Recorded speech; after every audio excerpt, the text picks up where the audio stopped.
Hello, and welcome to It's All About Choices. This is the show where my guests and I discuss our lives and our careers framed through the choices that we've made. Some good, some bad. My name is David Barrow, and for those of you that don't know me, I've worked in and around IT services for far too long to mention. During this series, my guests and I are going to reflect on the choices that we have made that have led us up to today, but also our future choices.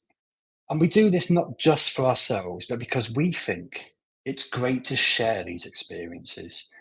We want to help others on their career journeys, people who face similar choices to the ones we faced across our many varied career paths. And in this episode, we're going to delve into an area that's incredibly important in our industry: equality. Today, I host a duo of award nominated experts, two women who taught me the importance of allyship. My guests are trailblazers in our industry. They set standards for service management. They co-create value across multiple enterprises. And as individuals, they are groundbreakers and enablers, both for themselves and for others. Collectively, they are now known as the Women of ITSM. They are Lucy Grimwade and Sophie Hussey. Now, the Women of ITSM is a soon-to-be-launched community dedicated to women working in service management and beyond. Sophie and Lucy will discuss with us their choices leading up to today, their choices around their life, their careers, their goals, and their setbacks. We're going to have a little jump into their Instagram feed in a section inspired by my favourite YouTube show, First We Feast. Please send me check-in if you could. Their choice to form the Women of ITSM, why it's needed and who it's for, and their choice of when to launch, how to launch, and how you can be part of something special going into the future. Now, if you're watching live via YouTube or LinkedIn, please feel free to ask questions or simply pop by to say hello, because after all, it's all about choices. So Lucy, Sophie, welcome to It's All About Choices. How are you? Very well. Thank you so much. What a lovely introduction that was. Thank you so much for that. Absolutely. I think you are going to be the person I come to write a bio for me every time without fail. Thank you very much for having us today. Hey, there was nothing I said that wasn't true. So it's all Absolutely. true. And you both did teach me the value of allyship, which we'll possibly touch on later. So thank you for joining me today. It's really appreciated. It's nice to have you both on It's All About Choices, but we're here to talk about you, not to listen to me. So what I'd like to do is just jump straight in. We're going to talk about the Women of ITSM in a little while, but we need to learn about you both first.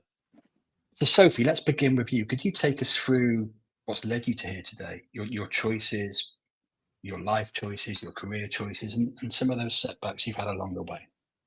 Absolutely. So I've been on quite a few podcasts and I've spoken about how I fell into service management. So I'm going to focus on a slightly different slant today, purely because I'm old, there weren't computers at school, all of that sort of good stuff. And I just happened to fall into it at university. Now, I think something that's really important, about me as an individual is I am not an academic person. I love to read, I love to learn, but I don't do very well in sort of typical academic environments. So I'm great until you give me an exam. Give me an exam, and then it's not wonderful, particularly if it's computer based. So in that respect, I come from a family who all of my family members are super, super clever, and they can answer all of the questions on University Challenge, and I can't. If I get one an episode, I'm winning. So when I was younger and I was trying to figure out where I wanted to go, I had no idea. I've never had that one thing that I wanted to be when I grow up. I still don't. So my first choice was, I thought, right, I'm going to do A-levels. But that sort of mode of study, that doesn't work for me. I'm much better with modular study. So I quit after a year of A-levels, and then I went to college. And I chose business studies because I didn't know what else to do. I didn't know anything about computer science. I didn't know what my various options were. I knew what my friends were doing. But none of that really excited me. Not that business studies excited me either. So then I went and chose to go to university on a whim because one of my friends said, "Hey, Sophie, you should go to uni." I was like, all right then, go on then. And I chose, again, business studies. It was a business and management degree at Oxford Brookes Uni, where you could pick all sorts of modular bits and pieces that you could do. And I did a year of beginner's Japanese, which I cannot remember pretty much any of. I can remember one symbol to write. But that choice opened doors for me. It opened doors because I did a sandwich degree in the middle of it. And I chose that on purpose because I thought the best way to make me marketable would be to have some sort of work experience, full-time work experience in an office environment. So when it goes on my CV, that would help me. So, and it did. It's that sandwich degree and the experience and the things that I learned during those 4 years that helped me fall into IT. I did not realise, well, not that I didn't realise, but I didn't really acknowledge that I was walking into a male-dominated environment. I didn't care. That wasn't important to me. I grew up with an absolutely incredible role model of a mum. My mum is like, I spoke about it on LinkedIn before. She's my hero. She was single parent. She changed career partway through her actual working life in her 40s to become a teacher. But one of the things that I think really sort of stands out is she was part of Women's Aid. She was very much talking about the advocacy for women, equality, protecting other people. And she would go and rescue women that were in difficult and challenging situations in the middle of the night, really kind of horrific things. I mean, I wouldn't hear about it. I would just hear my mum get up at 3 o'clock in the morning and leave the house. And I knew where she was going. But she was always very much vocal about, and she is still very vocal about being an advocate for equality across every characteristic, not just the gender ones. So because of that whole thing about walking into a male-dominated environment, I'm not bothered. Okay, that's great. I'm sure I can make that work for me. I was, I think, quite naive about what it was going to be like, and we'll get to the sorts of bits and pieces in a bit about sort of gender bias. But I just, each of my choices hasn't really been a choice. It's just been a case of, oh, that looks like a good idea. I'll give that a go. And I'm quite fluid about how my career has progressed up until working for myself, where I'm making very distinct choices about, yes, let's start Women of ITSM. Yes, I'm going to start consultancy by myself. Yes, I'm going to get involved in more podcasts and do more networking, all of those sorts of things. But as a permie, it was a case of, that's like a good idea. But I've never thought I want to be a CIO by the time I'm X age, because that's not a thing for me. And then that sort of approach with my personal life, it's just the same. I just sort of, I'm quite easy breezy. I'm an absolute control freak, and this is where I'm very, very confused about the choices I've made professionally, because I like structure. I like to know what's going to happen. I like to know where things are going. But at the same time, I also recognize that I cannot control outside of the Sophie.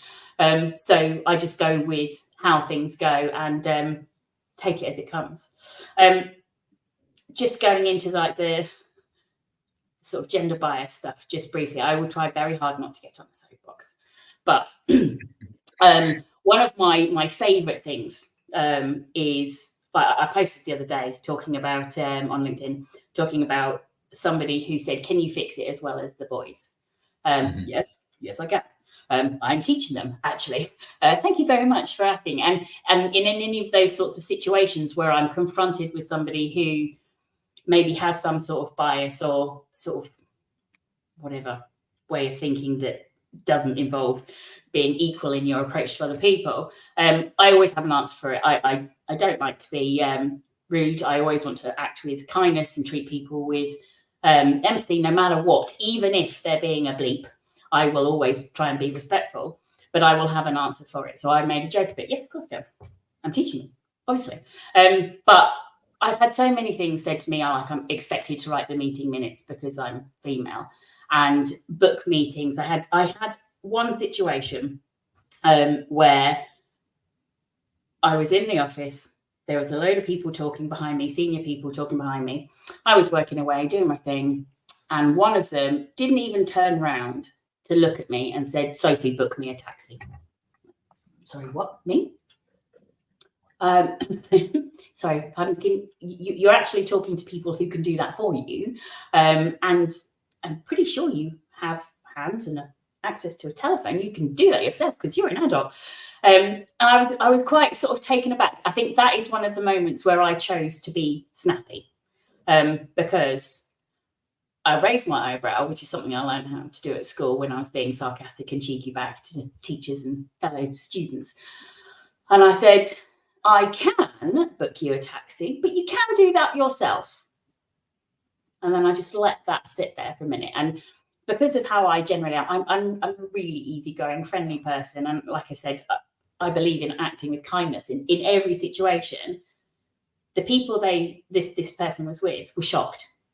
And when I booked the taxi and I did it as a one-off, when that individual had left, I turned to the two senior people that he was talking to who were in my line management, my boss and my boss's boss. And I said, if that person ever asks me to do that again, I expect you to stop them or to stand up for me, because just because I'm female, that's not cool.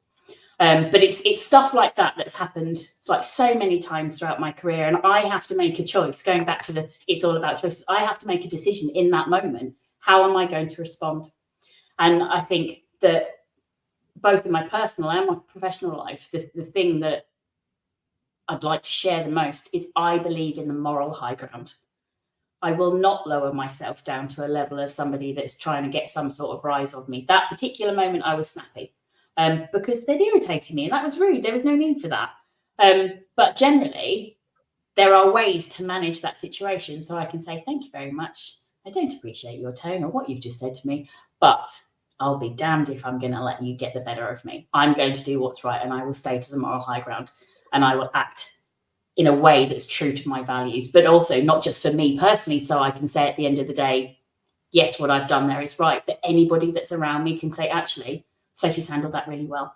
I want to be a role model for my children and my children's friends, and then any of my peers or anyone that I'm working with as well, just so that they know there are other ways to handle situations, and they may see things that happen that aren't cool, and there are ways to say that's not acceptable without causing some sort of conflict or having some sort of difficult situation to deal with.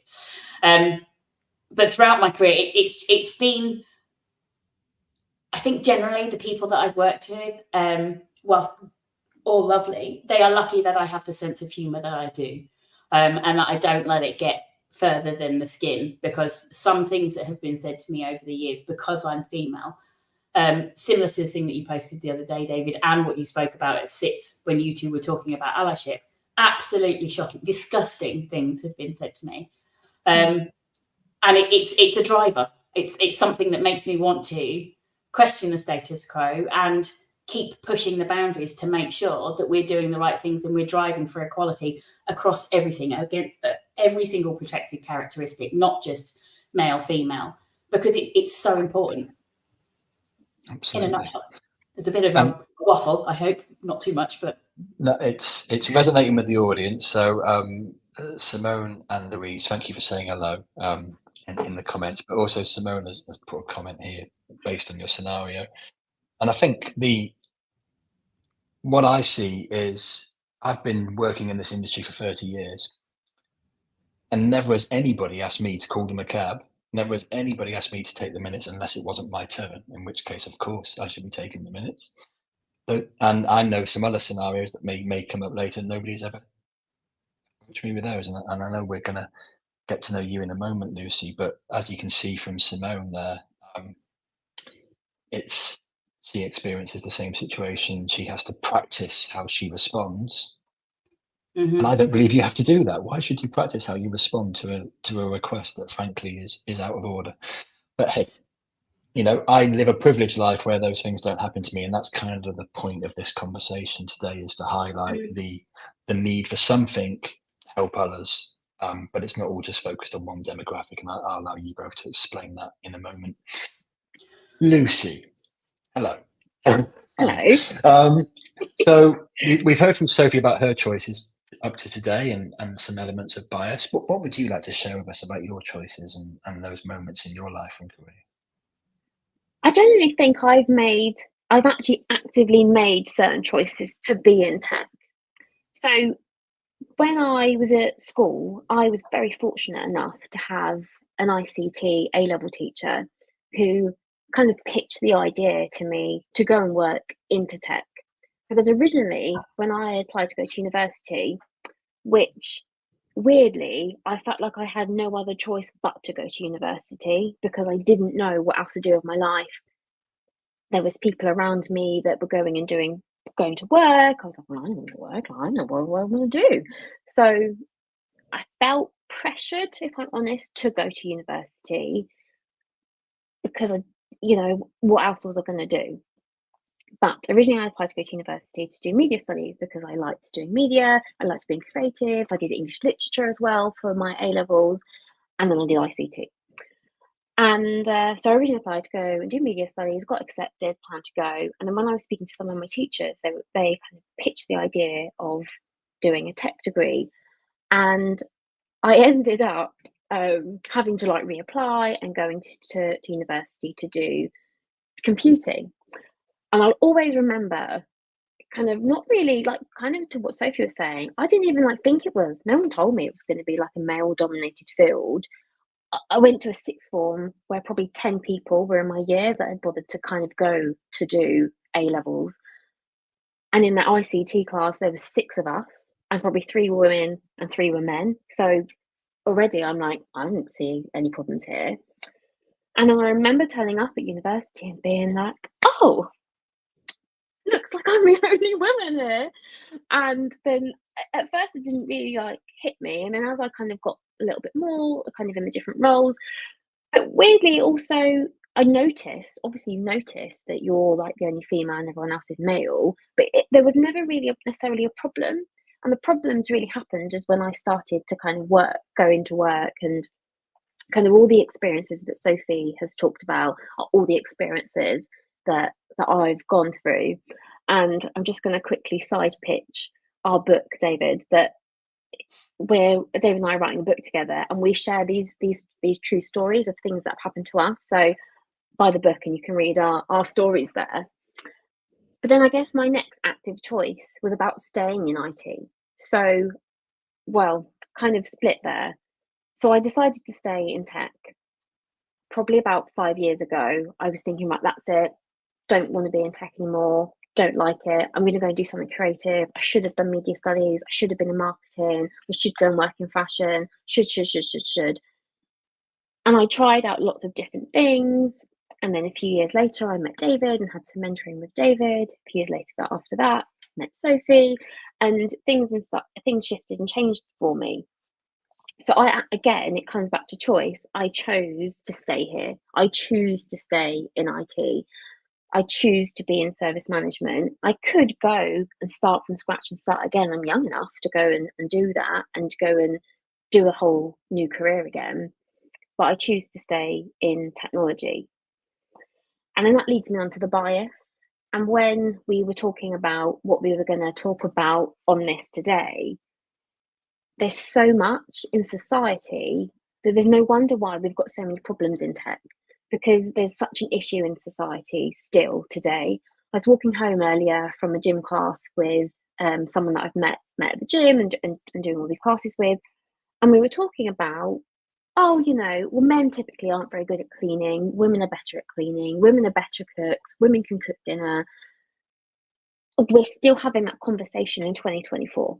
We're still talking about that. If you have a look on social media, if you have a look at in magazines, every woman is skinny. Every woman is blonde and tall, and you're constantly told, go and buy this cream, go and take collagen for your skin, go and do microneedling for your skin, do this, do that, be beautiful, wear makeup constantly. So no wonder why this is feeding into business, because we are constantly consumed with this information that women should be a certain way.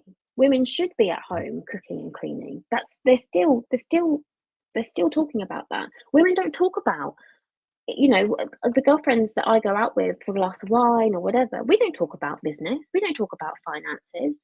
But I listen to my partner's conversations when we go out as couples or as groups, and I hear them talk about their businesses, their investments, what books they're reading right now, what are they listening to, and that's what needs to change. We need to make it more accessible or talk about it more. Sophie and I had a conversation earlier. Sophie was helping me out with something where we talked openly about money, and we just talked about it. There was nothing. I had nothing to hide. She had nothing to hide, and we just talked about it. And we're constantly told, and it'd be interesting to hear from the audience too. As women, you're don't tell anyone how much you earn. Don't share that. Don't share your benefits. Don't share that. Do share it. Don't gatekeep it, because people need to know what they need to be working towards. And I do know I'm on a bit of a soapbox with it, but it's something that's really, really annoyed me recently. And I've also just noticed that we went through a bit of a phase of kind of empowering women and talking about body positivity, and we've ended up doing a bit of a 360 back around, oh no, go on a diet and do this and do that. And it's something at the moment that's really, really bothering me, and it's bothering me for the younger generations too. I have a friend of mine who has a 12-year-old girl, and she was going to me, oh Lucy, look, I've lost weight. She's 12, and she's saying to me, oh look, I've lost weight. And it's just so damaging. And then it just feeds into the business part again. I've kind of gone off on my little tangent there. Quick, stop me before I swear. So I think what you've said is what goes on in the real world ends up in our world, because of the media outlets we consume and so on. And I think it's completely true. I've seen, in the long time that I've worked in this industry, I've seen that cycle of people attending work in different forms of themselves. I've worked with some people long enough to see them develop from a young person into a grandparent. But what I've also seen is their attitude, their ways, their sense of purpose and self change in line with what's expected of them from a societal perspective. So I'm talking about people of an older age who still, they've changed the way they dress, they've changed their personality to suit their age based on what they're told their age should be doing. I'm just going to post a few of our audience comments just to take stock for a moment. So I'm not sure who this person is. I suspect it's something to do with their sign-in. But this was posted as you were speaking, Sophie, around your experiences and being labelled as a woman with attitude. I mean, it's just absolutely ridiculous. If I go into a room and suggest somebody stops doing something, it's just, because he's in charge, if I am in charge, or nothing else. I don't get labelled as anything really, apart from, depending on how I do it, obviously. If I do it in a rude way, then I'm rude. If I do it in a respectful way, but you don't get the opportunity. So no, if I can just add, I've had to learn from earlier on in my career how not to be seen as bossy, how not to be seen as arrogant or anything like that. When I'm celebrating success, how to be assertive in a room without stepping on somebody's toes or damaging someone's egos. And I'm not talking about male egos. I mean, egos full stop, because there is negative connotations towards a woman being empowered, assertive, and being comfortable in speaking her mind. And that really saddens me. And based on the number of people that I mentor and the interactions I've had with them over the years, this is still happening. People are still having to measure what they're saying, how they're saying it, the tone, the body language, what they're wearing, all of that sort of, pardon my word, crap, is still happening. And it's just wrong. Nobody should have to worry about that. You should just be allowed to be your authentic self without any of that rubbish. Sorry, I'm going to go on a soapbox again. So I'll rein it back. It's all good. I'm going to share some more comments, though. I'm conscious that every time I share a comment, I half cover you, Sophie, and it really annoys me. I'll sit how more I can. So I'm going to speak the comments so we can digest them and kind of move through our small agenda. So Simone made a great comment as we were talking about cleaning and cooking, saying just because we can, and perhaps even if we're better at it, doesn't mean we should, because if they leave it to us, they'll never learn. Completely agree with that.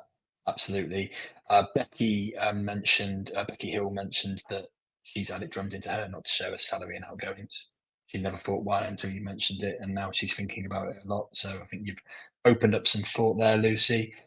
Simone talks about this stuff being societal, a reflection of culture, and then it's exacerbated within our organisations.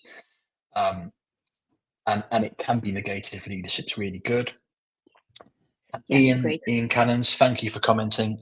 Your comment's that big that I'm worried I'll cover the whole of Sophie, so I'm going to flash it up and then talk about it and bring it back out. I want to be respectful to Sophie and the comments because they're so good. But Ian says that in his experience within the industry, there are still so many owners still driving 1980s practices and cultures. Yeah, absolutely. And I think I'm old enough to see that. It's I completely agree. Neil's mentioned that your comment around teenage children is valid. And he also mentions that it's affecting boys as well as girls, and I've seen that body dysmorphosis in boys and girls. And Louise, I'll put this one on screen. I've not even read this one yet. Was recently told by a CEO she was working for that she needs to be more like the male sales director. I'm going to pop it off because Sophie, we can't see you. I'll read the rest. I need to go back to StreamYard about this. She was told to go on more in a mirror before she presented to the board. It was all about her dialing up aggression and not allowing other people to speak. She voted with her feet and left. And Alexia, thank you for joining us. She's thanking us for thanking you for sharing your experiences and saying that your experiences, Sophie, really resonate with her. She's always felt that the way she looks has been impacted and she's been spoken and treated in her professional life as a woman in a male-dominated environment, including weight, makeup, and what she's wearing on the day, and none of that should matter. Thank you, everyone, for the comments. I'm sorry to move through them so quickly. They are freely available on LinkedIn, by the way, and afterwards we can always comment back. We've gone quite deep quite quickly. So I just want to lighten us a little bit before we go into the Women of ITSM. I've completely stolen this, as I mentioned in my intro, from my favourite YouTube show, First We Feast. If anyone wants to see Will Smith crying because he's eating chili, it went on yesterday and it's hilarious. Literally, the concept of the show, really quickly, is you start with 10 chicken wings and they get progressively hotter. And I'd love to do this to service management people because I can have hot food. And he's able to get people to say things they just weren't willing to say when they walked into the room, and he does it with Will. Anyway, as part of that section, he gets them to describe their Instagram feed called the Deep Dive into the Gram. So I just thought this was a good thing to learn more about you both. So I'm going to pop onto the stage your feed. And Lucy, let's start with you on this one. Tell us about this picture and who and where it was taken. This is my beautiful dog, 2-year-old, beautiful girl. Look how beautiful she is. Pippa. I'm saying her name quietly in case she wakes up and starts barking at me. She is literally the best thing we've ever done is getting a dog, full stop. I've suffered terribly with my mental health for my whole life. And since having a dog over the last couple of years, I have been so much better just in myself. I go out for walks every day. In a way, she saved me from myself, and I didn't even realise that this would be a thing. And I just love her to pieces. And as you can see, that she is on a beach, and that is Seaford Beach, and then that's where I grew up. So regularly we go down and see Nanny and Grandad. That's right, I'm also mummy. And we go down on Seaford Beach, and she absolutely loves running along the beach. As you can see, she's got her lovely purple harness on. I pretty much work so I can buy her things. Love it. Yeah, so that's Pippa. Pippa Fierce, actually, we've named her. Even at the vets, when we registered her, there's Pippa Fierce. So those that know Beyonce, her alter ego is Sasha Fierce. And I said when I registered at the vets, I was like, her name is Pippa Fierce. My partner's surname. And said that's because she is a strong, independent woman. And the vets didn't really know how to react to me, but I didn't really care. But yeah, that's Pippa. Love it. I have 2 dogs. Pippa's getting a lot of love, by the way, in the comments. Patrick says that the process of walking the dogs works, and I agree. I have 2. It helps me an awful lot of my mental health and thinking. And Becky just says she loves Pippa.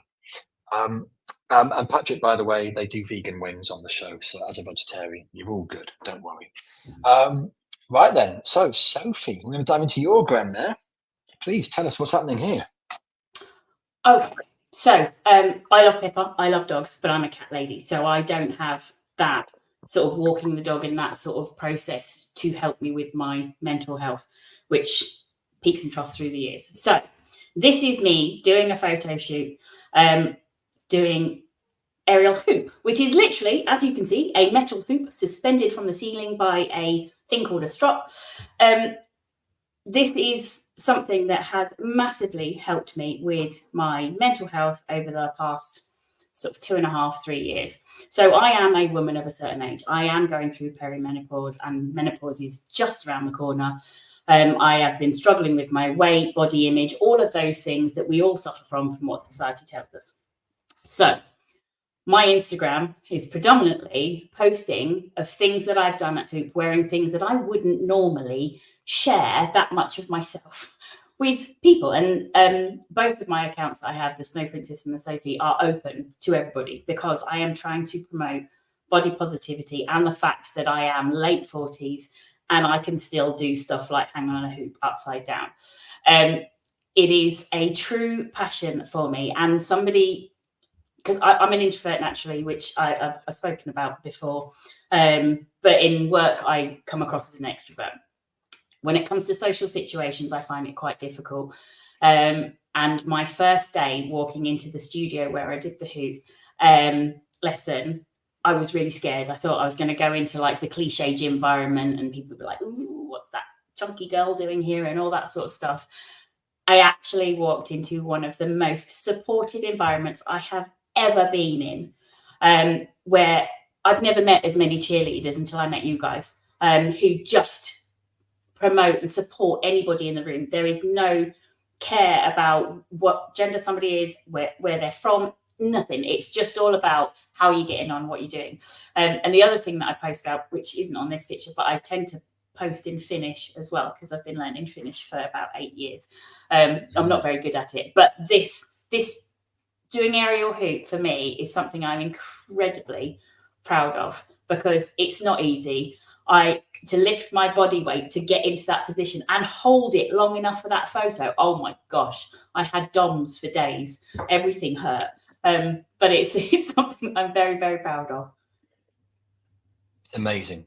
You should be incredibly proud. And I just want to thank you both, because when I approached you about doing this, you are giving people who you mainly know in a professional setting an insight into your real world, into your life, and you're exposing yourself. So thank you for doing that, because I know it's probably a bit deeper than just answering a few questions about service management and your career. So thank you very much. Patrick also agrees that it's an amazing pick. Oh, there we go. Look, we're not covering you up. This is good. This is good.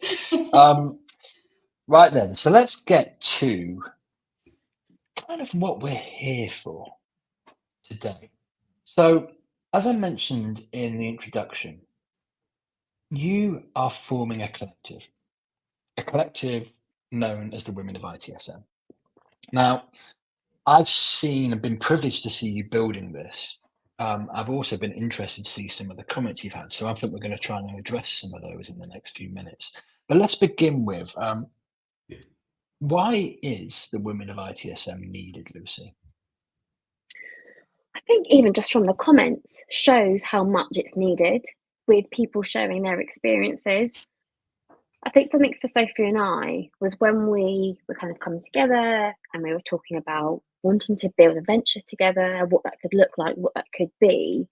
It was other people's stories. It was women coming to us and telling us that they're still being asked to take minutes, or they don't know what qualification to go and take, or we've asked for mentoring within service management perhaps, and they haven't really got it because they don't really know who to ask. And some of the people that have been, kindly, have been in the industry for a long time, haven't got the empathy skills or the understanding.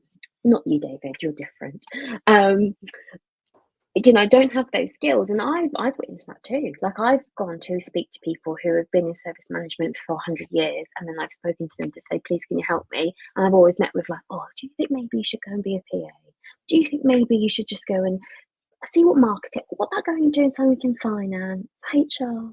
So that's one of the reasons why, after, like, upon many reasons, why we wanted to create Women of ITSM, why we think it's needed, is because we want to help other women, not just women, which I know you're going to ask us some questions on that later, but to know more, to learn more, to gain more, and not feel so alone. I think, again, as I say, I've been privileged to sort of been privy to what you've been planning and what you're doing, and I can't wait till we talk about when and where and so on. But I just, even though you tell me these things, and I've heard these things now, and I continue to hear these things, it still beggars belief for me that these behaviours continue to happen. Um, um, and I just find it insane, to be perfectly honest. Um, but what I'd like to also discuss, and I'm going to address this question to you, Sophie, if I could, is who is the Women ITSM for? Is it just for women, or can men get involved?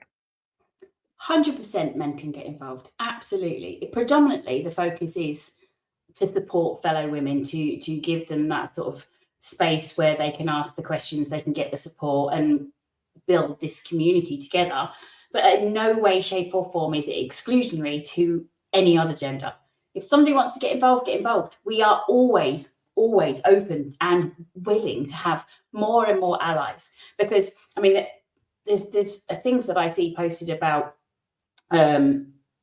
women, and like Lucy was saying, all of the societal pressures that we have. Societal pressures still exist for men as well. Men can't cry, men can't share their feelings.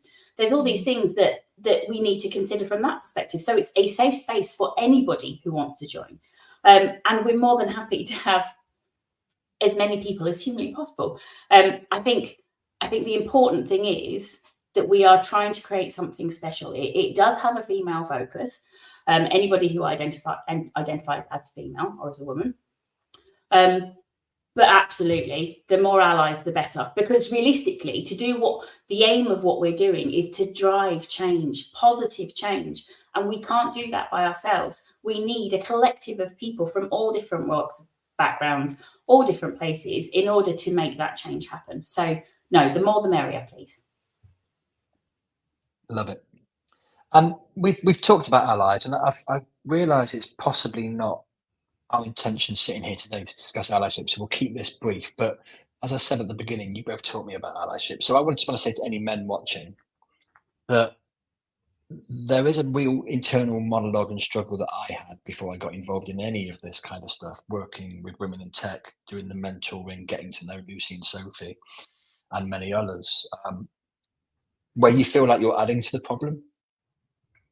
And it's difficult to get over. And you both explained to me yourself originally, Sophie, and then when I started working with Lucy, really solidified that it's actually incredibly important that we offer support. And when I say we, I mean us of privileged white males, that we offer that support, but it's how we do it, not impose upon it, not insist upon it, but offer it. And so Women of ITSM, I hope, gives people, men, anybody, that opportunity to offer support. And I believe that's what you're saying. And hopefully that addresses any questions around who it's open to.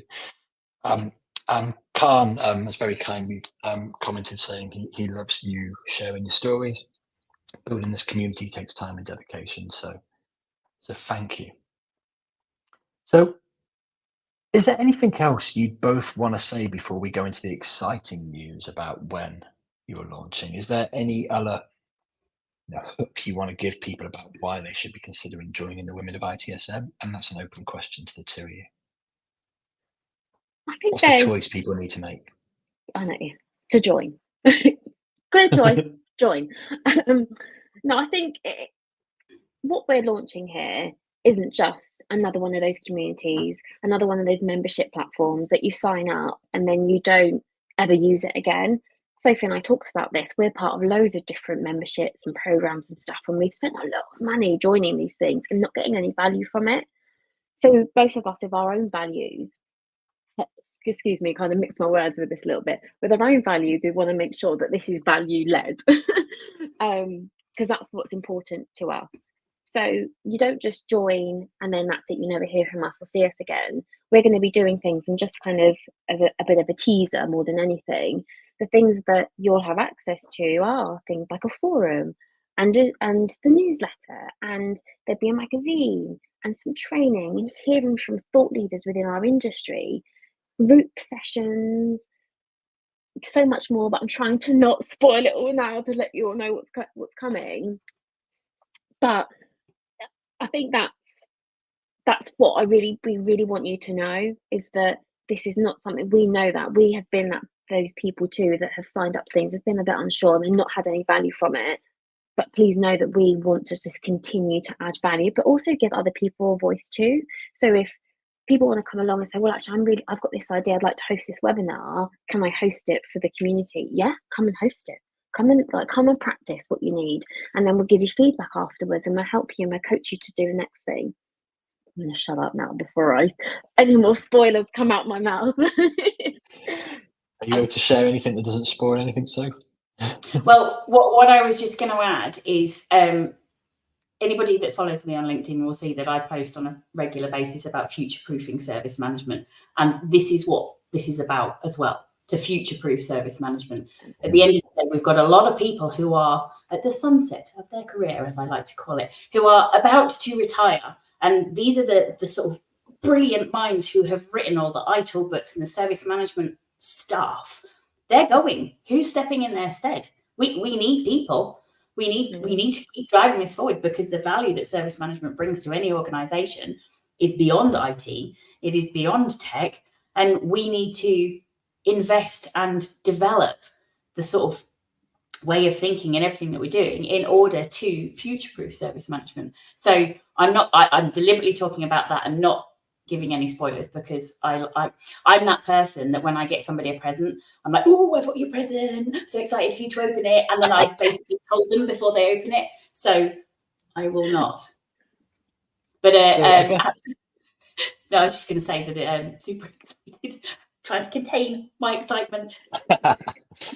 So I guess what we're saying is we've got a community here that's going to help people of any sex, of any gender or identified gender, to help improve themselves, which we hope will help improve the industry. And also, we don't want to discriminate against half of the working population when we're looking to build on these amazing foundations. Let's not get it wrong. The people that set up service management and still in it today, they're doing an incredible job. Like you say, who's the torch getting passed to? We don't want to alienate half the potential workforce as we do that. And I guess what we can say is, I'm sure you'll both post afterwards where to go and learn more about Women of ITSM. There is a newsletter. That's where you might get some nice clues. Right then, so let's get to the exciting stuff. Who's going to tell me, Lucy, when you are going to launch via an in-person event? So we are launching our in-person event on the 2nd of July in London, Hammersmith. Thank you for putting them up there. So I've got to make sure I've got the date and time right. 5:30 to 8:30. Next week, you will hear from us on our socials, the location. But if you are one of the newsletter subscribers, then you should already know the location, because we teased that out today. So we have got our in-person event, but we also really do appreciate that not everybody is London-based or even UK-based. So over to you, Sophie, if that's all right. Yes. So we will also be doing a virtual event on Wednesday, the 3rd of July, between 6 o'clock and 8 p.m, which will be on Teams, and more detail for that will be shared next week on socials as well. But absolutely, from the people who have already subscribed, when we look at the statistics and the information about where people are from, it is already getting interest globally. That was poor English. So we want to make sure, I mean, that time zone might not necessarily work for everybody, but we are going to consider that going forwards and how we can manage to have social events and so other bits and pieces, almost spoiler, that caters for all time zones. So yes, there'll be an online event. So super excited for London, be zooming down to London for the Tuesday, zooming back home for the virtual event on the Wednesday. But then that leads to the launch day, right? It does. But before we get there, let's Yeah. before we get, if I just stop you for a moment, you've had some nice comments, so I think it's Brilliant. good to share them if that's okay. Yeah. So when we were talking about future proofing, Simone or Smojo has said it's certainly about succession planning. It's so underdone. So be brave, be so good that you can be made redundant. Love it. Becky is looking forward to your in-person event and supporting you. And Smojo says that she wishes she could do face-to-face and she'll be traveling on the online event day, but she's wishing you great success with wonderful vibes rippling about. So sorry I stopped you in your flow there. I know we've got the big launch date, the big reveal to come. So let's talk about that then. When are you? I think... Oh, we've got another one. There you go. From Patrick. Thank you, Patrick. So, I think it's also important to mention, by the way, sorry I'm interrupting, is just because we're launching in London, we just want to make people aware that we're not always going to do stuff in London. We are going to make sure that we do cover, the rest of the UK, because I'm very aware, personally myself, and Sophie and I have talked about this, is so many things are always kind of London-centric. And when Sophie and I were talking about it, we're like, we don't want to do that either, because it's going to make it harder for individuals. So we're very, very, very, very fortunate that we have such a load of fantastic businesses that are willing to collaborate with us, that will host us. So we're going to be in places like in Leeds and Manchester and Bristol, and maybe even one day Scotland. And if anyone wants to pay for us to go over to New York, that would also be great. Barcelona, Paris. I'm just putting it out there, putting it out to the universe, guys. But on that note, though, I mean, as I mentioned, I've been privileged to see you start to form this, and I hope you don't mind me sharing, but you've already got people who are women of ITSM in the United States, in Australia. Yes. So you are setting up a global presence. Now, how that develops obviously is going to be down to you and down to people's appetite. But if anybody is watching this either live or after the event or listening to it on Spotify, thinking, oh, I'm in a different country entirely, how do I get involved?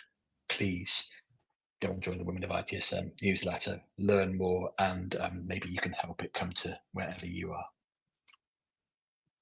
So the big launch. So when does the Women of ITSM actually launch as a platform that people can get involved in? So that will be, I don't know if Sophie, you was going to take it. Do you want to take that? Nope. No? Okay. So that will be on the 4th of July.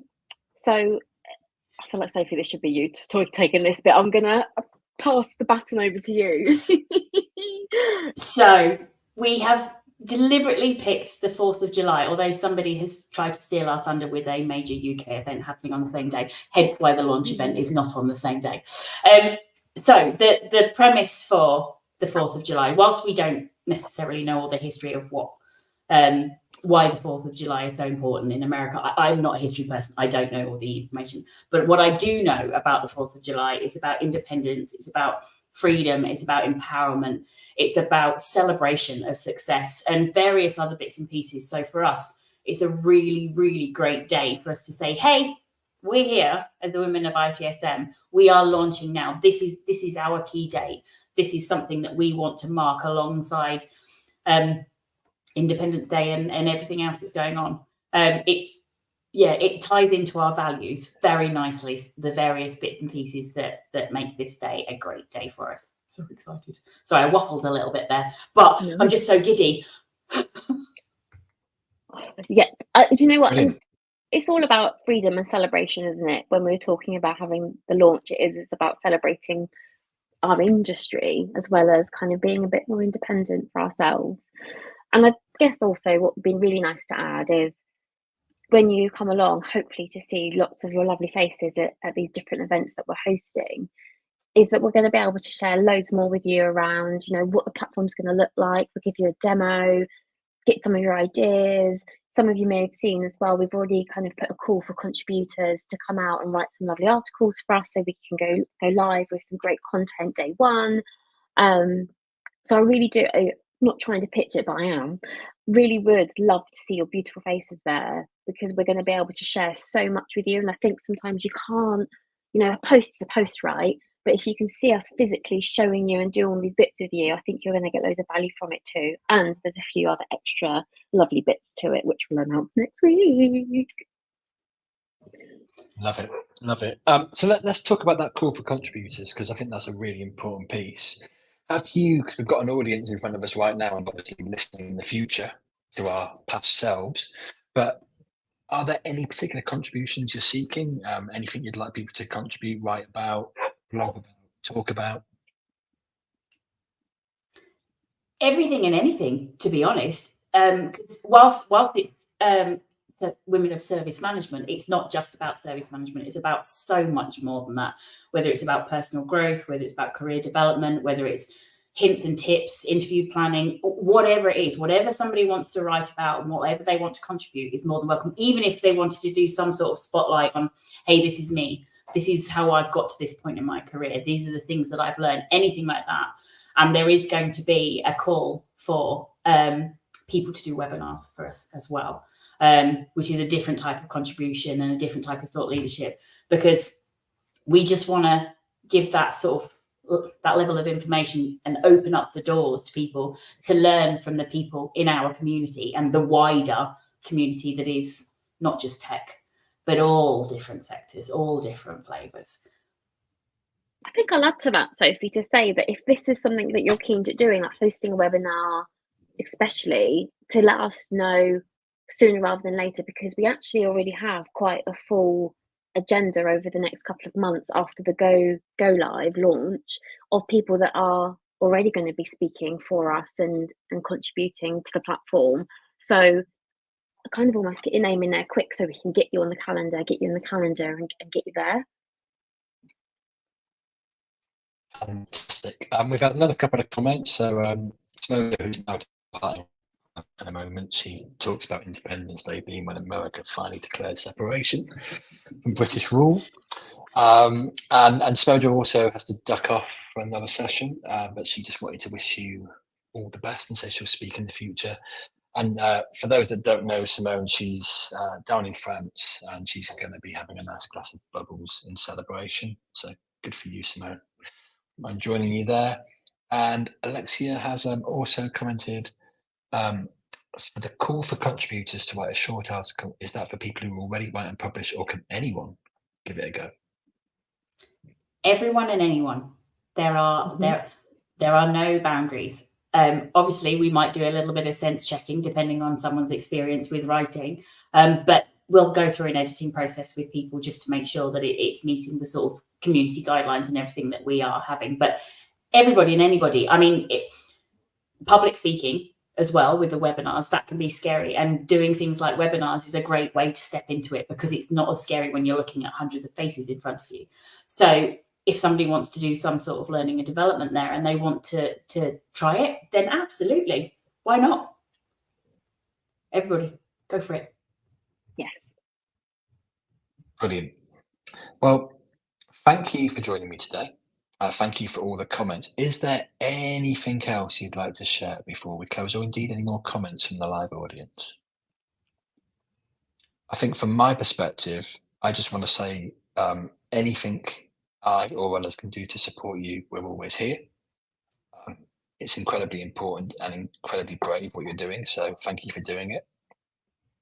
We've got a thank you from Alexia, and I look forward to seeing more in the future and maybe getting that invite for July the 2nd.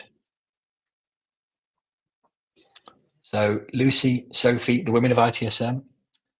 Oh, we've got a question from Lauren. So let me just pop that on. We go. How do we sign up for the newsletter, please? We love this. Lauren, we will make sure that on the LinkedIn, when we've come off this, we'll put a link to the newsletter and you can sign up. So it's just a Substack. I say it's just. It is a Substack newsletter, which, by the way, such a great platform. just going to promote it there. So please do sign up, Lauren. I look forward to, hopefully, Lauren, look forward to seeing you at one of the events as well. Yeah, good stuff. Come along, Lauren. I'm going to close there. We've got more comments coming in thanking you, saying it's been a great session. So thank you everybody that's tuned in. It's been really good. You've spent 54 minutes with us either in your early morning or over your lunch hour, and it's incredibly valued. Now, please go away, sign up to Women of ITSM, support events, support the ladies. Sophie, Lucy, thank you for joining me today. And I shall now collectively call you the Women of ITSM. Thank you for coming on. It's all about choices. Thank you. Thank you for having us. Thanks, everybody. Bye-bye.